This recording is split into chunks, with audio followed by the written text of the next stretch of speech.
안녕하세요, 모션 그래픽 디자이너 손코바입니다. 자, 오늘은 제가 지금까지 폰트 콘텐츠 사실 굉장히 많이 했거든요. 거의 3, 4개 했는데 이게 무료로 풀렸다니 제가 너무 놀라서 알려드리기 위해서 이렇게 왔습니다. 오늘은 무료 상업적 라이센스로 가능한 폰트 몇 가지 소개를 조금 해드릴게요. 디자이너의 관점에서 본 폰트이기 때문에 조금 깔끔하고 안정적이고 차분하면서 그렇다고 과하지도 않고 캐주얼한 그런 느낌의 폰트 소개를 해드릴 겁니다. 여러분들의 시간은 소중하니까 빠르게 무료 그리고 유료까지 몇 개 짚고 넘어가 볼게요.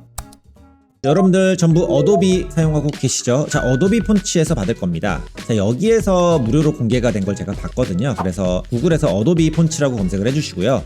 여러분들이 계정만 가지고 계시면 진짜 전부 상업적 라이센스가 다 무료입니다. 여기에 있는 폰트는요. 그래서 이 모든 글꼴에 들어오셔가지고 한국어로 보시면 다 상업적으로 가능한 폰트들이 있는데 오늘 제가 소개해드릴 게 바로 여기에 전부 다 있어요. 자, 일단 첫 번째는 옴니고딕입니다. 자, 이게 저는 예전에 회사를 다닐 때 구매를 해줘서 사용을 했던 폰트인데 이게 무료로 풀렸어요.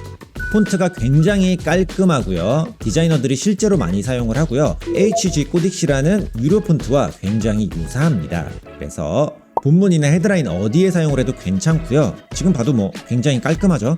크기와 굵기가 바뀌었는데도요. 그리고 이 폰트를 조금 살펴보면은 네, 요런 느낌으로 진짜 예쁘죠. 저만 그런가요? 아닐 겁니다. 실제로 디자이너들이 정말 많이 사용하기 때문이죠. 그래서 이렇게 두께도 굉장히 많고요. 이런 식으로 안정감을 주는 그러한 폰트입니다. 그래서 유튜브에도 여러분들이 활용하시면 좋고요. 뭐 카드뉴스나 어떠한 그래픽 디자인 작업에 대충 던져놔도 잘 어울릴 만한 폰트, 바로 옴니고딕이에요. 자, 여기에서 그냥 옴니고딕 검색하시고요. 여러분들 네, 그럼 이렇게 폰트가 나오죠. 여기에서 이렇게 활성화 해주시면은 어떠한 어도비 프로그램에서도 사용하실 수가 있어요. 자, 두 번째는 연애시대 폰트입니다. 사실 네, 이것도 굉장히 캐주얼한 폰트예요. 이렇게 획이 곡선으로 되어 있어서 조금 디자인 자체가 되어 있는 느낌의 폰트고요. 캐주얼하게 사용하기가 굉장히 좋아요. 딱히 뭘 건드리지 않고서도요. 역시 이것도 어도비 폰트에서 다운받으실 수가 있고요. 이 획의 대비가 강하기 때문에 굉장히 트렌디한 느낌까지 줍니다. 조금 뉴트럴한 느낌도 가지고 있어요. 자, 그 다음에는 연날리기 폰트입니다. 자, 이 폰트는 약간 자막으로 활용하기 좋고요. 굉장히 생동감이 느껴집니다. 이렇게 웨이브가 들어가 있기 때문에요. 그래서 자, 이 폰트도 상업적으로 무료이기 때문에 여러분들이 이러한 자막용 혹은 강조할 때 사용하기가 좋고요. 이런 식으로 폰트 설명을 조금 보면은 네, 어때요? 굉장히 잘 디자인이 되어 있는 그러한 폰트죠. 자, 이걸 사실 우리가 만들려면 막 변형 주고 왜곡하고 이렇게 만들어야 되는데 폰트 자체가 이렇게 나와 있어가지고 굉장히 유용해요. 활용하기가. 자, 그 다음은 블레이즈 페이스란 폰트입니다. 자, 지금 보면 굉장히 강렬하죠. 사실 이건 본문에 사용할 만한 폰트는 아니고요. 제목이나 역시 헤드라인용에 사용하면 좋아요. 좀 뉴트럴한 느낌이 있는데 굉장히 컨셉추얼한 그런 폰트이지만 또 이런 걸 잘 활용하면은 굉장히 세련된 느낌을 또 가져갈 수가 있거든요.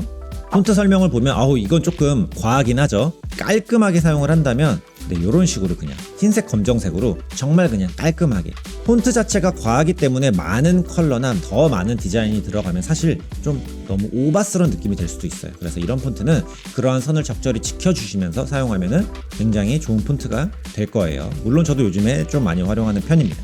자, 그리고 여러분들 이제 다 아시겠지만 본고딕 그리고 프리텐다드 두 개도 설명을 드릴게요. 본고딕은 노토산스란 폰트로 역시나 상업적 무료고요. 이렇게 본문에 디자이너들이 제일 많이 사용하는 폰트 중에 하나입니다. 이건 제가 지금까지 폰트 콘텐츠 하면서 거의 뭐 빼먹은 적이 없을 거예요. 그만큼 이 본고딕 노토산스 폰트는 진짜 기본 중에 기본 폰트고요. 자, 그리고 프리텐다드 역시 이것도 두께도 굉장히 많고요. 본문용 폰트로 굉장히 좋습니다. 거의 노토산스랑 비슷한 느낌인데요. 함께 여러분들이 활용을 해주시면은 디자인을 만들 때 깔끔한 느낌을 줄 수 있을 겁니다. 자, 그리고 제가 요즘 사용하는 유료 폰트도 두 가지만 소개할게요. 제가 개인적으로 장체를 요즘 많이 사용합니다. 장체는 이 획이 세로가 긴 폰트인데요. 자, 릭스 도로롱. 지금 보면 세로로 굉장히 폰트가 길죠. 세로로 길면요 조금 안정감도 생기고요. 인체로 비유를 했을 때 늘씬한 느낌이 있습니다. 약간 다리가 쭉쭉 뻗은 느낌? 좀 시원한 느낌도 있어요. 그래서 더 잘 보이는 느낌도 있고요. 뉴트럴한 느낌도 함께 주기 때문에 요즘에 저는 좀 많이 사용을 합니다. 자, 그리고 이거와 비슷한 이제 라운드 되어 있는 산돌 고고 라운드란 폰트도 있어요. 이것도 역시 장체입니다. 하지만 라운드가 되어 있고요. 이렇게 높낮이까지 변형을 할 수 있어요. 그래서 이 폰트는 좀 캐주얼할 때 혹은 자막용으로도 강조를 할 때 사용하면 좋고요. 여러분들이 릭스나 혹은 산돌그룹 가지고 계시다면 이 폰트 한번 사용해 보셔도 좋을 것 같아요. 오늘 알려드린 이 어도비 폰츠에서 풀렸던 여러가지 무료 폰트들 상업적으로도 사용이 가능하니까요, 여러분들 자주 이 어도비 폰츠 보시면서 어떤 무료 폰트가 업데이트 됐는지 지켜보셔도 좋을 것 같습니다. 물론 뭐 제가 알려드리기도 하겠지만요. 자, 오늘 시청해주셔서 감사드리고요. 저는 다음에 또 좋은 콘텐츠로 찾아뵙겠습니다. 존코바였습니다. 야, 이 옴니고딕은요 진짜 괜찮은 폰트입니다. 앞으로 이거 존코바 폰트로 예약.